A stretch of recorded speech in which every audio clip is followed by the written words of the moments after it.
đây không còn ốc kia này một bé fly chơi tạm biệt sài mùi nhomแต่ផ្លែឈើនេះគេដាំហ្នឹងណានេះកាមេរ៉ាសុំមកចិត្តតិចមកហើយនេះវាសិតដីបងប្អូនអើយបើអត់មានដីខ្ញុំភ្លក់ឲ្យមើលចាស់ហូបទៅបាត់ហើយ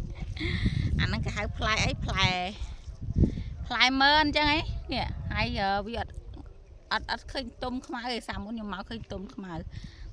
សិននេះទុំតែក្រហមណាហើយផ្លែច្រើនមែនតើផ្លែហ្នឹងនេះឡើងសុទ្ធតែក្រហមពេញដើមហើយអាក្រហមហ្នឹងវាជូរអាហ្នឹងយើងយកទៅជ្រលក់អំបិលមកទេឲ្យស្រែកន្លែងខ្ញុំឈើបេះផ្លែឈើនេះក៏មិនមែនស្រែខ្ញុំដែរស្រែគេទេម្ចាស់ស្រែគឺអាសាគេដាំផ្លែឈើហើយខ្ញុំនេះគឺអាសាដែរឃើញគាត់ថាឃើញវាទុំផ្លែតខ្ញុំមកបេះភ្លាមតែម្ដងបងប្អូនអើយ